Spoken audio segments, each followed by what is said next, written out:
All right, welcome everybody. Here we go with Bruce Promong. I'm Ron Futrell. You are listening to the Vegas Sportscast. We are coming to you today from Las Vegas. It used to be the Hilton Hotel, used to be the International. You go way back, but now it's the Westgate.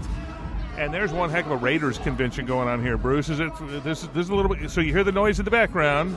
Oh yeah, we're having a good time out here. We got Raider fans from all over the country. This says Raiders convention, doesn't it? The noise in the background. Oh yeah, you know, if you got Raiders around, you're going to have a lot of noise. You're going to have music. You're going to have people talking. You got people in costumes. This is definitely Raider country. I'm glad to hear those are costumes. So that's not normally what they wear, like on weekdays to work. You don't think? Well, part of what they have on is permanent, believe me.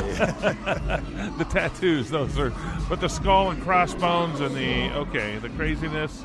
Yeah, and there's a little odor in the air. I'm not quite sure what that is. Yes. Well, it's legal now in Nevada, so it is. That's right, it is. It is. Yeah. It is legal here in Nevada now. So at a Raiders convention, and that's what's going on here. Charles Woodson is here. You hang out with Charles a little bit earlier, haven't you, Bruce? I had breakfast with Charles this morning, and we also have Mike Davis from the Raiders. Those that you remember Mike Davis. Yes. And, we've got a lot of people here. We got merchandise. We got everything from jerseys. We have necklaces. We have hats. We have helmets. You name it, we have it here. So come on down to the Westgate, down to, I think they call this the Paradise Room. We're going to be here till 5 o'clock. 5 o'clock? 5 o'clock. 5 o'clock. Goes, we got music. We got celebrities. We have everything going on. Come on down here. They have food. They have drinks. They have sodas. You bring the kids down. It is kid-friendly, I promise you. And come on down. Have a good time with us. I've seen Mike Tyson fight in this room a couple of times. And, in fact, the pretty famous fight, well, Mike Tyson won the heavyweight championship here at this facility. I thought you meant with his girlfriend. No, not his girlfriend. Not that fight. But also, this was the site of Larry Holmes against Michael Spinks, their second fight. The first fight was at the Riviera Hotel. Holmes had the heavyweight championship for 7.5 years, and then Spinks came and took it away from him outdoors at the Riviera, which is now blowed up. All blowed up, that hotel. Oh, yeah, it's gone. That was history. History talking there, Rob. And this place was where they had the rematch, and Spinks also won that fight here. Larry Holmes, Michael Spinks. It was set up for a configuration of about 5,000 fans indoors at the Hilton Hotel. At the time was the Hilton Hotel. Now it's the Westgate. Okay, some of the hot items. Bruce Promong, memorabilia dealer, and you've done a lot of fun things over the years with the Raiders. Like I said, this morning had breakfast with Charles Woodson. Well, the black helmet here, this looks pretty. If I were Raiders fans, I'd want that flat black helmet with the just flat black with the Raiders logo on the side, a replica helmet. Yeah, these are brand new helmets. They just came out. They call them the Blast Alternatives. Their special helmet just came out this week, and hopefully they're going to wear these during the season. I don't know if they will or not. It'd be a great helmet during the night games. And by the way, Bruce, if you need to do business here with these ladies that have come up here, by all means, answer their questions. Do you have a question for Bruce here on the price and that sort of stuff or anything? Not you thinking? I will. I'll help them out if they need any help. Yes, they're looking and checking out the jerseys. Go ahead, Ron. Okay, and it's sort of interesting. This was planned before the Raiders made the move to Las Vegas. This convention in Las Vegas, Raiders fans convention in Vegas. It was in the spring where the Raiders made the announcement. The NFL did the voting. Made the announcement. The owners, everybody. Let's see, it was 31-1. The lone voter against the Raiders' move to Las Vegas was the owner of the Miami Dolphins. Other than that, everybody voted for the Raiders to be coming here to Las Vegas. That was in the spring, so now we're in the fall, September, early September, and the Raiders convention is here in town, already taking over the city and doing some fun stuff here.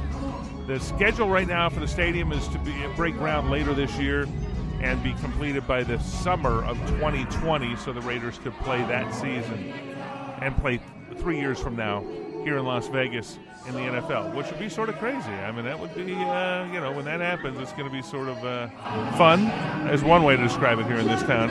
It's going to be nuts here in Vegas when they're able to make that happen. and do it here in town. Now, one of the things with the stadium that needs to be mentioned is the Raiders have a contract with Oakland Alameda Coliseum for 2 more years for this season, upcoming, the 2017 season, and the 2018 season, but they have no contract beyond that. So 2019 is limbo right now. I know there's 2 years between now and then of when you can figure out where the Raiders are going to be, whether they come here to Vegas and they're at Sam Boyd Stadium or where they're at. It's really hard to tell at this point exactly what they're going to do for the 2019 season, but there's some time to figure this one out, wouldn't you say? Some time to figure this out. Pretty good crowd here, okay? It's, as you can tell, a little noisy. And there's Raider Nation. Oh, there's Raider Nation. Oh, Raider Nation fire truck here inside the convention room here at the Westgate Casino. Great sportsbook, by the way, at the Westgate. If you head on over there and check out the sportsbook here, it's on the other side of the property from where we're at. Couldn't see it from here, but it's quite a ways away from where we're at. But there are a number of booths here where people are selling memorabilia, as Bruce is. He's got some customers right now, so he'll join us a little bit later when he gets back. But also selling T-shirts, hats, all sorts of Raiders stuff. It's Silver and Black Madness is what it is. And this is their annual convention. So they've held it in Oakland, they've held it in Phoenix, they've held it in San Diego, they've held it in L.A., held it at a number of different places throughout the West, mainly in the West Coast.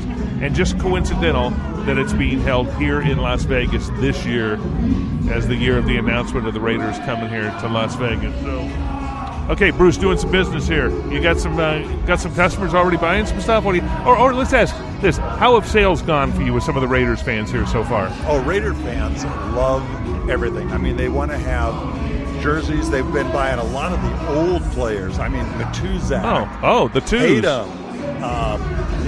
All the old players, Jim Plunkett, Kenny Stabler. I saw your Bolitnikoff wine. Okay, you got to tell me that story. That's how many years old? The bottle of wine with Fred Bolitnikoff on it. We did that project back in 1997.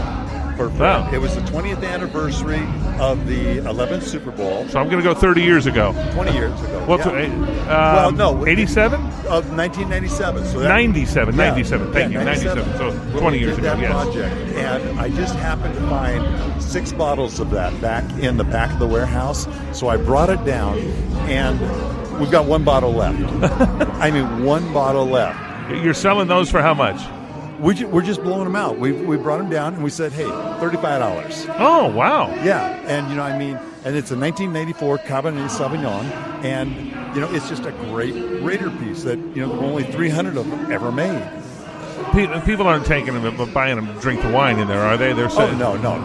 They're buying them just because it's something, and people will go, and now they're going to take those, and they're going to find Fred Bolitnikoff somewhere, and they're going to say, Fred, sign this bottle. Sign this with a little silver Sharpie. Oh yeah. And and that's one of the things I gave Charles Woodson the number 2 bottle this morning. It's number 2 out of 300 because his number in college was number 2. Yes, that's at Michigan. Yes. Yeah. So I gave him number 2 of 300 for his collection because he's part of a winery in Napa. I understand that. Yeah, he's got his own product. Yeah, he has his own wine label. So I gave him the number 2 of 300. And he was really surprised. So because he's into wine now, that's one of his big things. So I gave him number 2 out of 300. Oh, okay. So that's sort of nice that he's got, and he appreciates that. Certainly, as a winemaker, does he have a designer bottle for his wines that it would be a collector's piece? Do you think, or is he just flat out trying to sell wine and make money off selling the product? Well, right now he's just he's new into the wine business. Okay. But I think that later on he probably will do something with that. I know that he goes around with his wines, and he will sign out his own bottle for you. If you buy a bottle of wine and you catch him, he'll sign it. Catch him, he'll do it. Oh yeah. Oh, you got an interesting story. I'd like you to repeat it to the listeners here with Charles Woodson and his Heisman Trophy, the card that announced his winning the Heisman Trophy back when he was with Michigan. Yeah, back in 1997. I go back for the Heisman Trophy presentation. Well, in 1997, they pulled the card out and they say, and the winner is, and it was Charles Woodson, because I ran Charles and Randy Moss around New York for 2 days on Friday, Saturday. In fact, we were almost late getting back to the presentation. We were running around. Randy Moss wanted a new pair of sunglasses. You were partying like crazy with it. I know you, Bruce. You were No, you weren't. No, because we were just having a good time. Just having fun. Yeah, we were having fun. We were just hanging out. And Randy Moss wanted a new pair of sunglasses. Well, we were almost late getting back to the presentation because of it. But we get back, and the card that they pull out afterwards, Charles gave it to me. He signed it and gave that to me 20 years ago. Well, this morning, and at the time he said, "Oh, you're going to sell this, aren't you?" And I said, "No, man." I said, "I promise you, this will stay in my collection forever." Well, this morning at breakfast, I gave it back to him. Gave it back. You didn't sell it. No, you gave it back to him. I gave it. I've been offered $7,500 for that car, and I said, "No, this is in my private collection." I've showed it to people, but this morning I gave it back to him, and he couldn't believe that I still had it. He was shocked. You could see the look on his face, and everybody at the table just went, "Wow!" I'm going to guess big smile on his face and said, "Whoa, hold on now." And it certainly meant something to him. Oh yeah. I mean, he wants to. Yeah, he's going to frame it up now, and because he's got kids and stuff, so now it means something to him. Back then it didn't. I mean, he was so elated about winning the Heisman. Well, and he was thinking about an NFL career. And he still hadn't proven himself on Sunday, and so that's where his mind was, and he was looking. Michigan was in his rearview mirror at that point. Yeah, the NFL was. Well, he still had the Rose Bowl to play, which they won. That's right. Yes. Yeah, they had the Rose Bowl still to go, and then he had the draft. And the thing was, I told him, because back then, if you remember, Terry McDaniels was at the end of his career, and I told him, I said, "Man, you're going to the Raiders," and he said, "Don't say that." And I said, "Man, Terry McDaniels has lost a step. They've got the number one draft. They've got the first pick."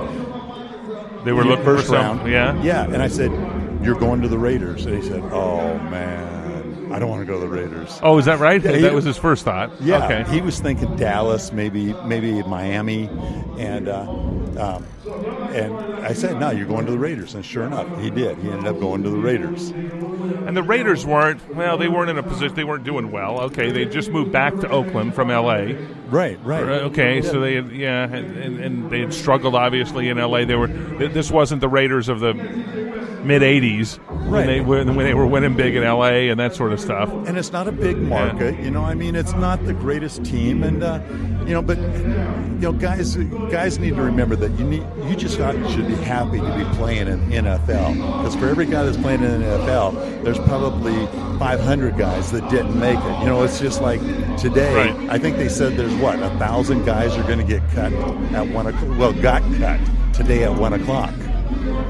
From the NFL, from various. Today was cut down. Teams. Today was cut down day. Today was cut down day, and for every guy that got cut today, there's probably 200 guys that didn't even get to go to a team. So, right. Yeah. There's. No, good point. Okay, you got some more potential customers here, Bruce. If you need to, go ahead. And jerseys all over the place. A lot of people here fired up with silver and black everywhere. Oh yeah, silver and black attack. You know it. And if you like music, this music, rap music, we got plenty of it for you in the background. You're doing this. You can hear it playing back there. Could you do this, Bruce? Would you mind? Would you mind going up there and asking them to just turn it down a little bit? What do you think? I want to live, Ron. I want to live. So you're saying it probably, you don't want to do that. No, thank you. Okay, we'll give you a break and not go do that. Families here, which is sort of a lot of little kids here hanging out, running around, enjoying this as well. Yeah, they're having games up here. They're giving away prizes. They're just having a good time here. This is a family-friendly event. It really is. So if you're out there, you don't have anything to do on a Saturday afternoon, come on down here, have a good time, and it really is a good time down here. Okay, Raiders in Las Vegas. Bruce, what are your thoughts on this? Raiders in Las Vegas 3 years from now. What do you picture that to be like here in town? This is going to be one of the greatest things happening for Las Vegas. It's going to it's good for the economy. It's good for Las Vegas. It's good for football. And, the Raiders are getting better. We've had a couple of good seasons. David Carr is back. He's healthy now this year. And Derek, not his brother. Derek, you said David. Oh, I said, no, I do it all the time. Okay, I do it all the time. Derek. I have to hear myself go, yeah, Derek, but I get that. I've said, and he would forgive you, I'm sure, with that. The Carr family from Bakersfield, California, not too far from Las Vegas.